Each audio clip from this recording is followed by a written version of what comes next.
Nara rushes into school, still completely shaken. Her heart is pounding as she whispers to herself, "Ghosts! I can see ghosts! They didn't follow me, did they?" She's trying to stay calm, scanning the hallway with wide eyes. She reaches her classroom door and slides it open, and freezes. Inside the classroom stands a tall ghost in a traditional Korean gat. It doesn't move. Then a classmate waves and calls, "Nara, come quickly!" Her eyes stay locked on the ghost. Who is this? She thinks, frozen in place. She steps in slowly, and the weight of everything hits her. The path I walked every day, the door I opened every day, became a different world. My 17-year-old daily life is completely ruined. The classroom is filled with ghosts. Her teacher continues the lesson like normal, writing a math problem on the board. But ghosts begin to gather around Nara. One mutters, "Mukwo, can't even do factorization? Pathetic." Another says, "The future of Yoseon isn't bright." A third says, "This kid won't make it to college." A lunch lady ghost chimes in, "Eat, then study." Nara looks around, whispering to herself, "Why are they all gathering around me?" The pressure builds. A ghost grumbles about dying building the school. Another scolds, "Don't skip meals, your brain will dull." Then it gets personal. "Isn't that Nara? Didn't she get hit by a truck? She looks fine. Tougher than she seems." Murmurs build. Ghosts poke and whisper. "Wrong again." Nara trembles. "Why is this happening to me? The number of ghosts keeps increasing." One ghost leans close. "Why is she shaking? Maybe she can see us?" Then a red-eyed ghost stares her down. They're going to notice. And just then, Gyunwoo stands up. Everyone stares as he walks forward. Nara quietly says, "Gyunwoo." He glances back. Then, without a word, he shoves through the ghosts. They collapse, yelling, "Don't push!" He tosses something into the trash next to her desk and returns to his seat. Nara just stares, frozen. Later that day, under a cherry blossom tree, she stops him. "Gyunwoo, let's talk for a sec." Above them, the lunch lady ghost mutters from a branch, "Eat, then go." Gyunwoo says, "Today's lunch is bulgogi, kakdugi, go and doenjang soup." "Don't worry." The ghost relaxes. He gestures around them. "That's Mrs. Lunchbox. That's Mr. Kim. He died building the school. That's Mr. Park. He loved watching students study, so he became the school's guardian spirit." Nara thinks, "At least the ghosts seem nice." But then Gyunwoo warns her, "Some ghosts are good, some are bad. There are truly evil ones." Nara instantly remembers the fox spirit. Right, that creepy fox. Suddenly, Gyunwoo leans in close and sniffs her. "What are you doing?" she asks. He replies, "You're not safe yet. I can still smell the fox on you." "It's not over?" she asks. He looks serious. "Do you still have the talisman my mom gave you?" Nara panics inside. "I threw it away. Was it valuable?" But she lies. "That thing is at home." Gyunwoo doesn't call her out. He just says, "If you want to live, stick it on your door." Her head spins. As she walks home, she thinks, "This is bad. Will she be mad if I say I threw it away?" She opens her front door and forces a calm voice. "Ah, that smells good. Good work, Nara." From the kitchen, her mom calls, "Doenjang stew, go wash up before we eat." Nara replies, "Okay," and walks to the bathroom, trying to hold herself together. But outside, something is already on the move. A dark beast with glowing eyes prowls the rooftops, sniffing. It licks its lips.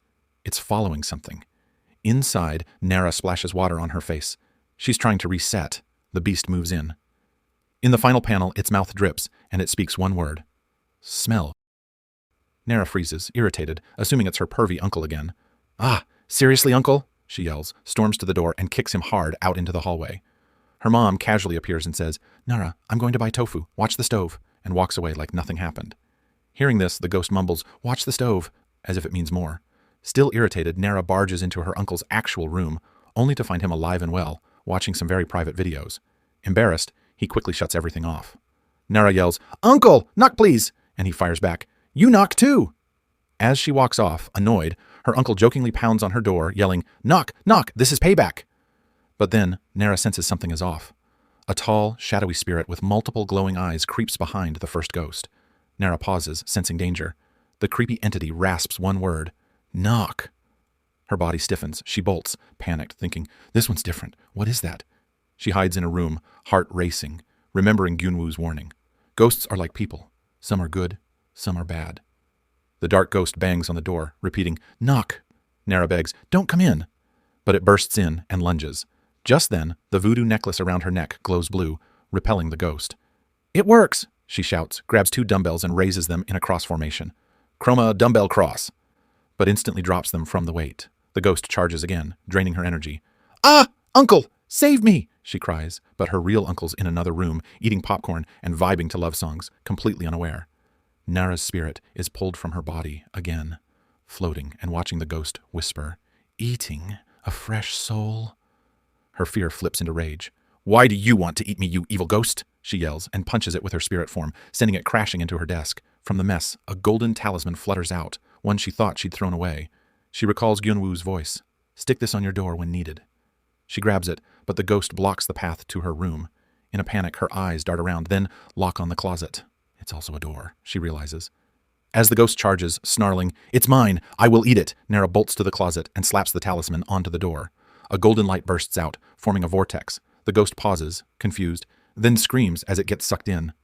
"I'm sorry!" Nara yells mockingly as it disappears. Silence follows. In a realm of glowing white, a door creaks open, and Gyunwoo steps through, calm and collected, looking down at the ghost, now delivered straight to him. He calmly raises his hand, releasing a surge of blue lightning that blasts the Eonkwi and shocks Nara's spirit free.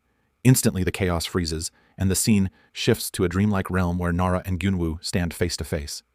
Instead of addressing the danger, Gyunwoo casually asks if she finished her Korean homework and if she can help him with an essay, causing Nara to freak out and yell, "Behind you!" as the Eonkwi charges again.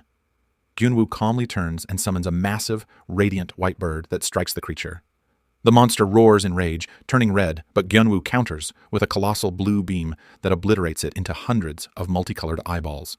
These fall and shift into tiny blue spirits floating upward, souls the monster had devoured. As Nara watches in awe, Gyunwoo explains, "These are the souls devoured by the Eonkwi," and the spirits whisper, "Freedom," before disappearing. Then Gyunwoo pulls out a smartphone-like device and seals away the last of the monster's energy. The spirit world dissolves, and they're back in Nara's messy room. Gyunwoo announces he's leaving and walks directly into her wardrobe, vanishing. When Nara checks, there's only her clothes. But stepping into the hallway, she sees Gyunwoo standing there. Nara freaks out, confused, but Gyunwoo calmly explains, "It's because of the rabbit hole talisman. It connects one door to another." Then a third presence appears. Gyunwoo's mom, a sharp, commanding woman. She smirks at Nara, amused. "How was it? Did you enjoy Eonkwi hunting?" she asks. Nara bursts into tears, overwhelmed by terror, and cries, "Why is this happening to me?" The woman's tone turns serious. "As expected, the Eonkwi are drawn to you." Nara asks, "Why me?" And she responds coldly, "Because you are a delicious prey." A vision shows Nara's glowing spirit standing out like a beacon in a world of darkness. The woman points out a mark on Nara's neck, explaining, "That mark signifies that you are a being allowed to be eaten." She warns that the curse will continue to attract Eonkwi, and once the fox regains its strength, it too will return. Nara panics, thinking, "I'm going to die without dating, without college, just after turning 17. As she trembles, Gyunwoo's mom places a firm hand on her shoulder and says, "Don't worry. From today, Gyunwoo will protect you." Gyunwoo stands beside them, arms crossed, calm and unreadable.